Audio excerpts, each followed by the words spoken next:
Welcome back. मुल्क भर में पेट्रोल की कीमतों में हालिया होश व इजाफे ने अवाम की मुश्किलात में मजीद इजाफा कर दिया है।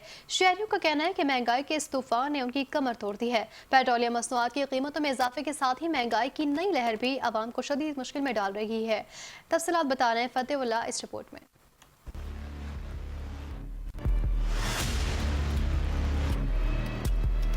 हुकूमत की जानिब से पेट्रोल की कीमतों में इजाफे के बाद जहां ट्रांसपोर्ट के किराए बढ़ा दिए गए हैं, वहीं एशिया ज़रूरत की कीमतों में इजाफा देखने में आ रहा है। शहरियों का कहना है कि पहले ही महंगाई ने जीना मुश्किल कर रखा था, अब पेट्रोल की कीमतों में इजाफा जुल्म के मुतरादिफ है। कुछ भी नहीं है, सब सही है, लेकिन यहाँ पर हमारी नीयतें खराब हैं। बस असल कहानी है यही।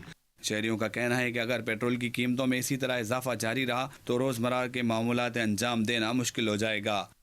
जुल्म नहीं, बहुत ज्यादती है।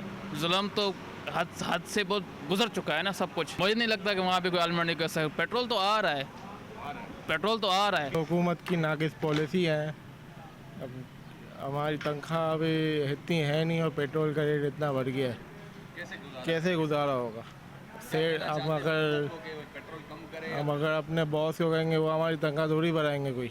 पेट्रोल की कीमतों में इजाफे से अवाम हुकूमत से सख्त नाराज दिखाई देते हैं।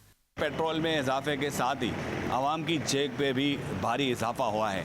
हुकूमत पाकिस्तान को चाहिए कि अवाम को सस्ता से सस्ता पेट्रोल मैसर करके अवाम को सहूलत दी जा सकती है। कैमरामैन सैयद हसनैन जैदी के साथ फतेहुल्लाह 5 न्यूज़ कराची।